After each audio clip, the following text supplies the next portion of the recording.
너희는 사도들과 선지자들의 터 위에 세우심을 입은 자라. 그리스도 예수께서 친히 모퉁이 돌이 되셨느니라.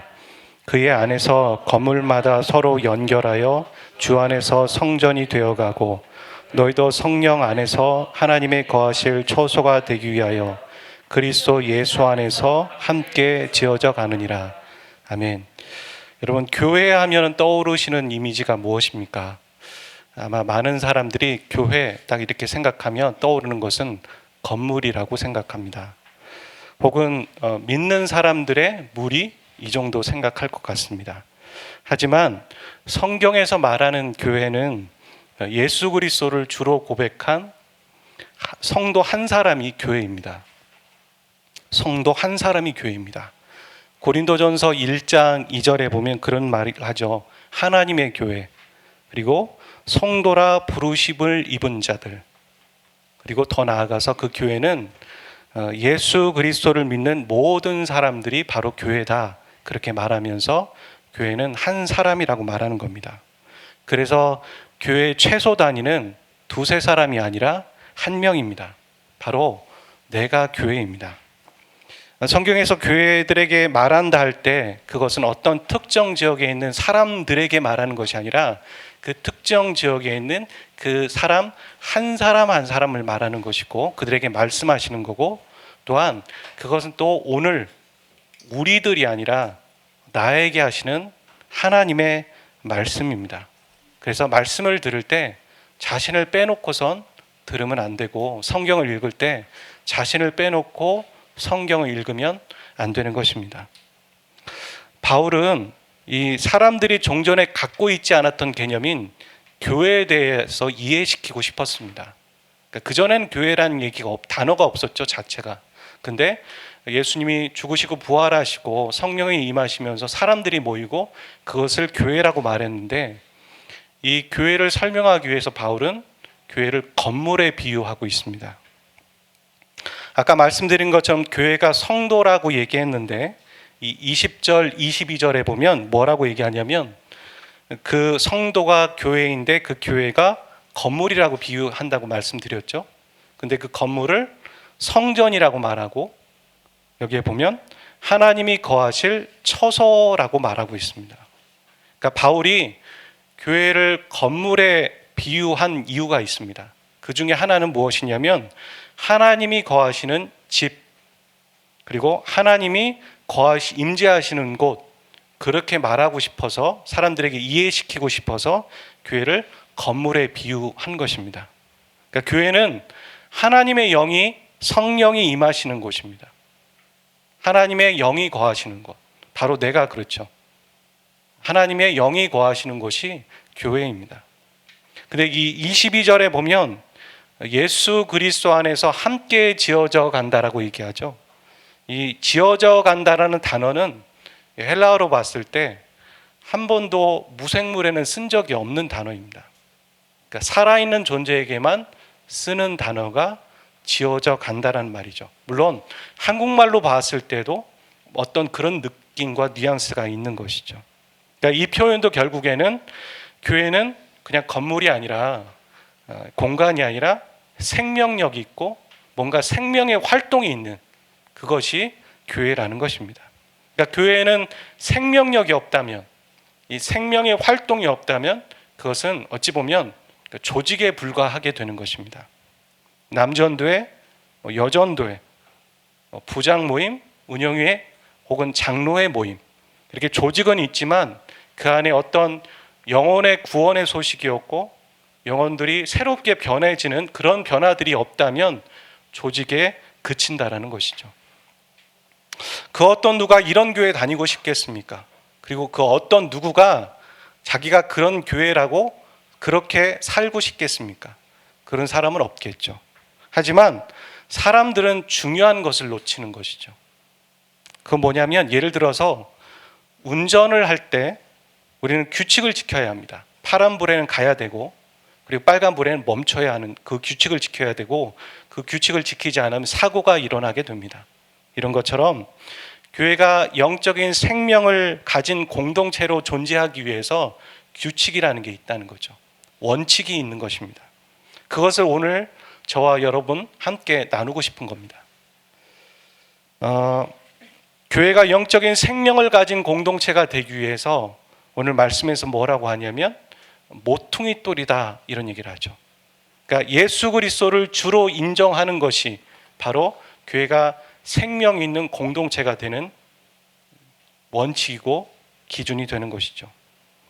오늘날 교회들이 갈등을 겪고 있고 어려움을 겪는 이유는 어찌 보면 그렇게 겪지 않아도 되는데 사서 고생하는 게 있습니다. 그 갈등을 겪는 이 원인이 외부적인 요인보다는 내부적인 원인이 훨씬 많은 거죠. 물론 뭐 겉으로 드러났을 때 돈 문제, 이성 문제, 뭐 대화 관계 문제, 여러 가지의 문제들이 있겠지만 그 내면에 그 중심에 있는 것은 결국엔 각자가 예수 그리스도를 주인으로 삼지 않기 때문입니다. 교회의 머리를 예수님으로 두지 않기 때문에 생기는 문제라는 것입니다.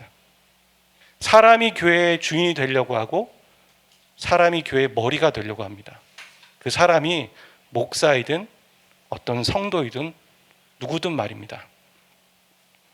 그리고 교회에 문제가 발생하면 그 피해는 고스란히 어떤 사람이 받냐면 신앙을 처음 시작한 사람들, 신앙 생활한 지 얼마 안 된 사람들이 받게 됩니다. 왜냐하면 이미 리더격인 사람들은 내성도 생겨 있고 미리 알고 있기 때문에 피하기도 합니다. 하지만 아무것도 모르는 그런 처음 신앙생활 한 사람들이 고스란히 교회에서 갈등이 생겼을 때 피해는 다 받게 되는 것입니다. 우리가 한 영혼을 선교지에서든 아니면 우리가 한 영혼을 구원할 때 얼마나 많은 애를 쓰고 수고하고 또 기다리며 기도합니까? 그렇게 귀하게 얻은 영혼인데 우리가 예수 그리스도를 주로 인정하지 않기 때문에 피해는 그들이 받는다는 것이죠. 하나님 앞에서 정말 큰 질타를 받을 만한 문제입니다. 우리는 복음을 들었을 때 예수님을 개인의 구주로 영접하였습니다. 이미 주인을 바꾼 사람들입니다. 성도는 주인을 바꾼 사람들입니다. 이전에는 내가 주인이었는지 모르겠지만 나의 인생의 주인이 예수 그리스도라고 인정하고 고백한 것이죠. 베델의 형제와 자매 여러분, 그리고 예배자 여러분, 예수님만이 우리의 주인이십니다. 이것을 부인하지 마시길 바랍니다. 예수님을 주인 삼고 살겠다라는 고백은 어찌 보면 인간이 할 수 있는 가장 아름다운 고백이라고 저는 생각합니다. 피조물이 창조주를 인정하는 고백. 탕자가 아버지의 집에 돌아가면서 우리 아버지의 사랑을 다 받고 인정하고 굴복하는 고백. 자존심 내세우지 않고. 그것이 인간이 할 수 있는 가장 아름다운 고백이라고 저는 생각합니다. 예수님이 나의 주인이심을 고백하는 이 고백이 회복되어져야 합니다. 그래야 우리는 교회로서 하나님이 거하시는 임재와 은혜를 온전히 누릴 수 있습니다. 그리고 우리 한 사람 그런 사람들이 모여서 베델을 이루었을 때 그랬을 때 이 안에서 생명의 역사가 계속 일어나게 될 것입니다. 교회 안에 존재하는 이 생명력이라는 거 말입니다. 무슨 얘기인지 잘 모르실 수도 있는데 이것에 대해서 좀 설명할 필요가 있다고 저는 생각합니다. 쉽게 말하면 우리가 은혜와 감동이라고 표현할 수도 있겠죠. 내가 은혜 받았어, 예배 안에서.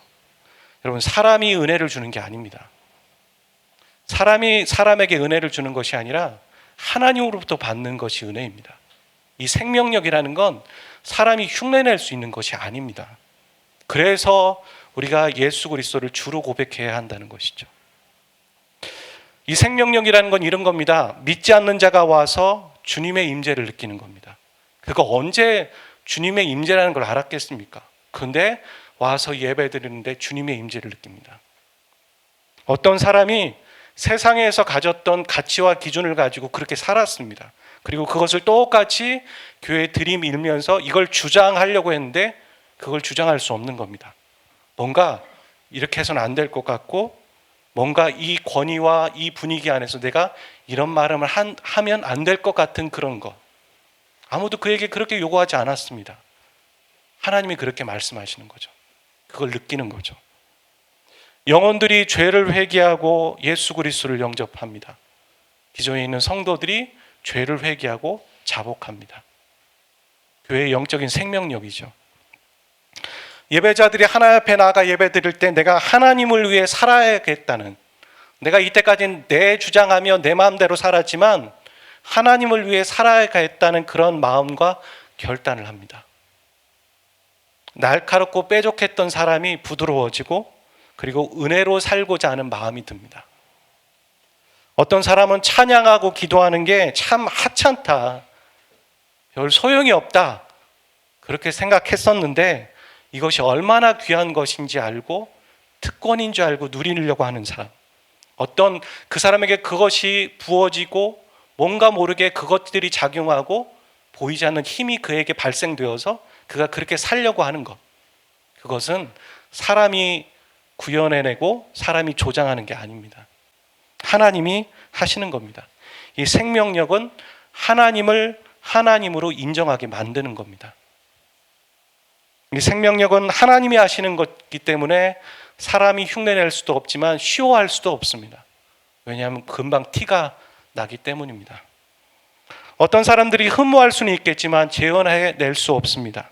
솔직히 세상은 이런 것에 별로 관심이 없습니다. 이런 게 있든 없든 상관없습니다. 하지만 우리는 이게 매우 중요합니다. 성도는 이게 매우 중요합니다. 하나님의 임재, 하나님의 일하심, 그것이 중요합니다. 교회를 교회답게 만드는 것이 생명력이고, 이 생명력은 교회가 예수를 주로 고백할 때 나타나는 것입니다. 오늘 말씀의 20절에도 말하죠. 교회는 사도와 선지자들의 이 희생과 수고에 의해서 세워졌다고. 그렇습니다. 이 베델교회가 세워졌을 때도 수많은 기도와 물질과 헌신들이 있었습니다. 알 수 없는, 보이지 않는 헌신들도 있었습니다. 이처럼 교회는 이렇게 사람들의 희생과 수고로 세워집니다. 하지만 여기서 끝나는 게 아닙니다. 그런 수고도 있었지만 분명히 그거와 함께 예수 그리스도를 모퉁이돌, 이 모퉁이돌이라는 건 해석이 두 가지로 해석이 되죠. 기준이 될 수도 있고 중심이 될 수도 있고, 기준이든 중심이든 교회의 중심이, 기준이 예수 그리스도라는 겁니다. 사람들의 헌신과 예수 그리스도의 기초가 되었을 때 비로소 교회가 됩니다. 성경에 보면 베드로가 그런 얘기를 하죠. 주는 그리스도요 살아계신 하나님의 아들이십니다. 그랬더니 예수님이 칭찬하지 않습니까? 바요나 시몬아, 네가 한 말이 정말 옳다, 칭찬하십니다. 그러면서 예수님이 베드로에게 얘기하죠. 이 반석 위에 내가 교회를 세우겠다. 이 반석이라는 말은 페트라잖아요, 헬라어로. 이 페트라는 반석이 될 수도 있지만 다른 번역으로는 베드로라는 이름이죠. 그러니까 내가 너 위에 교회를 세우겠다, 그런 말도 있지만 너 위에 교회를 세운다는 게 너의 고백 위에 세우겠다라는 겁니다. 베드로가 무슨 고백을 했습니까? 주는 그리스도시요 살아계신 하나님의 아들입니다. 교회는 이런 고백 위에 세워지는 겁니다. 우리가 교회 되었을 때 우리가 이런 고백을 했죠. 예수님은 나의 구원자시요 예수님은 나의 주인이십니다. 그 고백 위에 우리가 교회가 된 겁니다. 근데 우리가 그것을 부인한다면 교회로서 세워지지 못하게 되는 것이고 하나님의 임재와 은혜를 경험하고 누리지 못하게 되는 것입니다. 돌아오십시오. 주님을 주로 삼는 고백을 회복하십시오. 그리고 둘째, 교회가 영적 생명력을 가진 공동체가 되기 위해서는 거룩해야 합니다. 여기 보면 홀리 템플이라고 얘기하죠. 성전, 거룩한 전이다, 그렇게 말합니다. 여러분, 예수를 주로 고백하는 것이 고백이라면 그 거룩은 실천하는 삶입니다. 적용하는 삶입니다. 거룩은 구별입니다. 그 구별은 더러움에서 구별되는 거고 죄에서 구별되는 것이고, 그리고 세상적인 가치와 방법에서 구별되는 것입니다. 개인이 혹은 공동체가 성령의 전이고 하나님이 거하실 처소입니다. 그렇기 때문에 반드시 요구되는 것이 거룩입니다. 왜냐하면 성령님은 홀리 스피릿이지 않습니까? 거룩하신 성령님은 죄와 함께하지 않으십니다. 여러분 한번 생각해 보십시오. 우리를 우리가 이렇게 죄를 짓는데 우리 안에 성령님이 거하신다고 성경은 말하고 있고 교회는 가르치고 있습니다.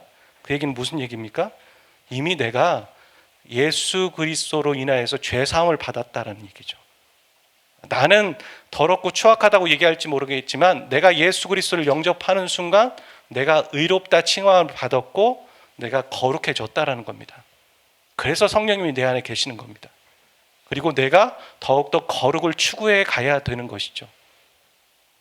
여러분, 지금보다 더 깊이 하나님과 동행하고 싶으십니까? 그러시다면 기준을 높이시기 바랍니다.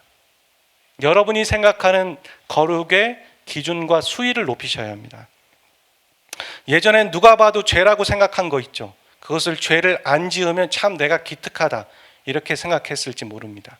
나는 죄를 안 짓네. 근데 하나님이 거기서 그치지 않으십니다. 우리에게 더 깊은 것을 요구하시고 더 많은 것을 요구하십니다. 그 뭐냐면 더 높은 수준의 거룩입니다. 죄는 아닌 것 같은데 절제해야 될 것들, 멈춰야 할 것들. 저는 저번에도 얘기했지만 그 중에 하나가 우리가 매스미디어, 유튜브를 줄이는 거라고 저는 생각합니다. 그 시간에 기도하는 거죠. 그리고 아침을 깨우는 거죠. 무슨 말인지 아는 분은 아마 축복이 있으실 겁니다. 사도행전 3장에 보면 그런 얘기를 합니다. 제9시에 베드로와 요한이 기도하러 갑니다. 그들은 시간을 정해놓고 기도하는 사람이었습니다. 그런데 시간이 되어서 성전에 올라가는데 태어날 때부터 못 걸었던 한 사람이 이 베드로와 요한에게 구걸을 합니다. 돈 좀 보태주십시오 이렇게 말하는 것이죠. 그가 누군지 모르고 구걸했을 때 그 두 사람이 그 사람에게 집중합니다. 그러면서 이런 고백을 하죠. 나에겐 은과 금이 없지만 내가 내게 있는 것으로 내게 주노니 곧 나사렛 예수 그리스도의 이름으로 일어나 걸어라. 베드로가 했던 이 말, 은과 금은 내게 없지만 내가 내게 있는 것으로 주노니 예수 그리스도의 이름으로 일어나 걸어라. 오늘날 교회에는 은과 금이 많습니다. 여러분, 얘기할 때, 교회라고 얘기할 때 공동체라만 생각하지 마십시오. 항상 내 개인을 먼저 생각하는 겁니다. 은과 금이 많기 때문에 예수님을 찾지 않습니다. 은과 금이 많아서 말씀을 소중히 여기지 않습니다. 얼마나 수많은 말씀이 유튜브와 어떤 말씀을 통해 어떤 루트를 통해서든 나옵니까? 다 하나님의 말씀입니다. 귀한 말씀입니다. 요즘 사람들은 또한 어떤 말씀이 옳은 말씀인지도 구분할 수 있습니다. 그렇잖아요. 자기가 노래를 잘하지는 못해도 저 사람이 노래를 정말 진심으로 하는지 알 수 있는 것처럼 우리가 설교는 할 수 없을지 몰라도 설교자가 정말 진심으로 참 진리인지 알 수는 있다는 말입니다. 그렇게 듣지만 말씀의 홍수, 진리의 홍수에 있지만 우리는 그 말씀을 붙잡고 살려고 하지 않습니다. 말씀이 선포되지 않아서가 아니라 우리가 은과 금이 더 소중하고 많기 때문에 말씀을 찾지 않는 겁니다. 근데 이 사도들은 그렇게 얘기하는 거죠. 나에게 은과 금이 없지만 그보다 더 소중한 것을 너에게 선포한다. 예수님의 이름으로 일어나 걸어라. 그렇게 말하고 있습니다. 세상에 쉽고 편한 방법을 세상 사람들은 찾습니다. 그게 돈입니다. 그게 최고의 권력입니다. 그런데 그리스도인들이 그것을 똑같이 흉내낸다면 그건 거룩하지 않은 겁니다. 그리스도인은 돈을 쓰고 힘을 쓰기 앞서서 먼저 기도해야 합니다. 무릎을 꿇어야 합니다. 우리가 우리의 자녀들에게 물려줄 수 있는 건 돈으로, 힘으로, 가장 쉬운 방법으로 어떤 일을 해나가는 것이 아니라 기도하는 것이고 기다리는 것이고 인내하는 겁니다. 하나님을 기다리는 겁니다. 하나님의 때를 기다리고 내 때로 앞당기는 것이 아니라 하나님의 일을 내 때로 앞당기는 것이 아니라 하나님의 때 하나님이 하시도록 기다리고 내어드리는 겁니다. 그게 순기능이죠. 그러려면 많은 것들을 포기해야겠죠. 말씀을 믿고 말씀대로 사십시오. 약속한 말씀대로 살아서 내가 이 말씀대로 살았더니 하나님이 이렇게 하셨다 증명할 수 있어야죠. 여러분, 그렇게 정말 하나님이 살아계신지 믿고 싶으시다면 말씀대로 한번 살아보십시오. 끝까지. 그래서 그대로 안 되면 하나님을 떠나셔도 되겠죠. 하지만 분명히 하나님은 살아계십니다. 말씀대로 살아가고자 하는 자에게 하나님은 모른 척하지 않으십니다. 일하십니다. 교회가 영적 생명을 갖기 위해서 우리는 어떤 노력을 해야 합니까? 우리 한 사람 한 사람이 예수 그리스도를 주로 고백해야 합니다. 그것을 회복해야 합니다. 잊으셨다면 다시 기억하십시오. 그리고 우리는 더욱더 거룩해야 합니다. 하나님의 성령이 거하시는 전입니다. 더러운 것을 하나하나 치워가십시오. 더럽지 않더라도 하나님의 기준에 그것이 죄라고 생각하고 하나님의 기준에 그것이 옳지 않다고 생각한다면 그것도 과감히 버리십시오. 줄이십시오. 끊으십시오. 그렇게 하나님이 거하시는 전, 그리고 생명이 살아나고 생명력이 있는 우리, 그리고 그런 사람들이 모여서 죽어가는 영혼들이, 죽은 영혼이 살아나는 역사를 우리를 통해서 하나님이 일하기 원하십니다. 베델교회 2주년 맞았는데 우리 한 사람 한 사람이 그렇게 하나님의 교회로서 한 사람 한 사람이 바로 세워져 가시기를 주의 이름으로 축복드립니다. 아멘. 하늘의 문을 여소서, 이곳을 주목하소서. 주를 향한 노래가 꺼지지 않으니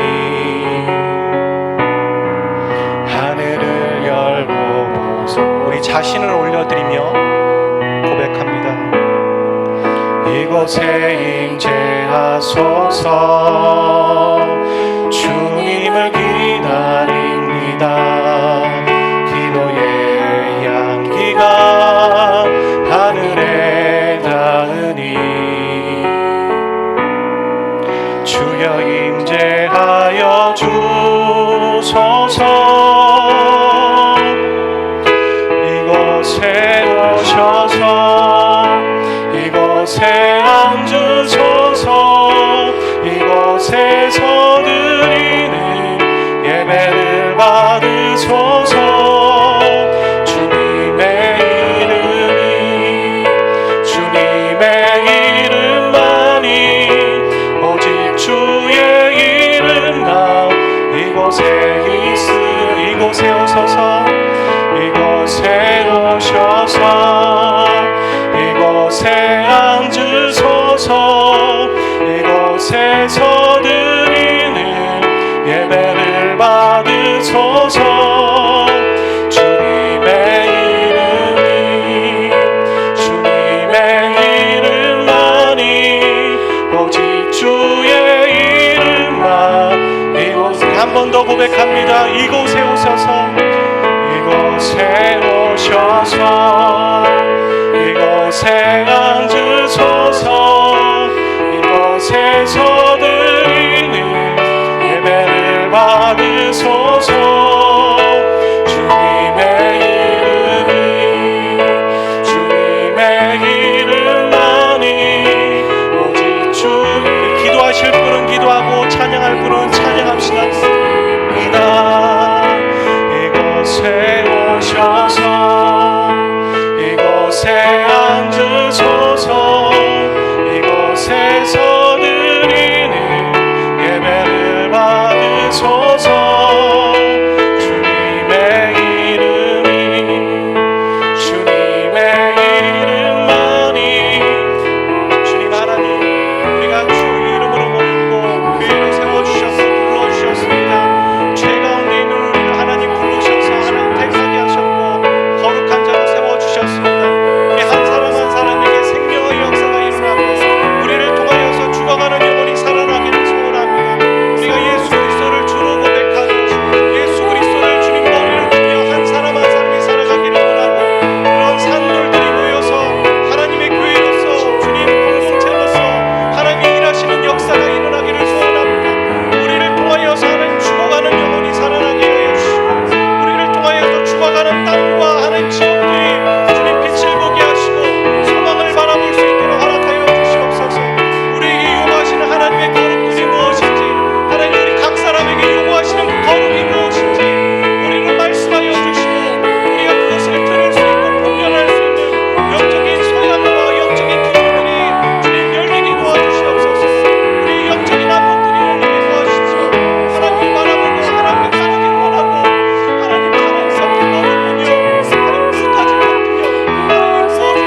예배를 받으소서.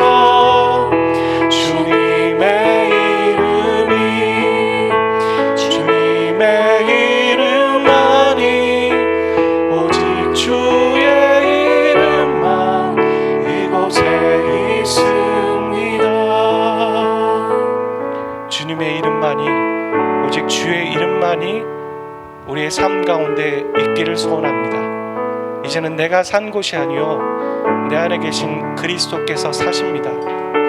주님이 사실 수 있도록 오늘도 내가 죽고 나의 욕심과 나의 자존심을 죽이고 주님이 사실 수 있도록 내어드리는 삶 살기를 소원합니다. 사랑하는 귀한 형제와 자매들에게 그런 은혜와 복이 임하시기를 기도하며, 또한 사랑하는 귀한 형제와 자매들의 자녀들과 어린 심령들 가운데 또 뱃속에 있는 태아에까지도 이 복이 동일하게 임하시기를 축복합니다. 하나님 그들과 동행하여 주시고, 그들이 하나님과 동행하고 있음을 그들이 깨닫고 더욱더 거룩한 삶으로 자기를 몰아넣고 하나님이 요구하시는 그 기준에 순종하고 기쁜 마음으로 나아가는 한 사람 한 사람 되게 도와주십시오. 여기까지 인도하시는 분은 하나님이십니다. 에베네셀의 하나님, 하나님만 홀로 영광 받으시옵소서.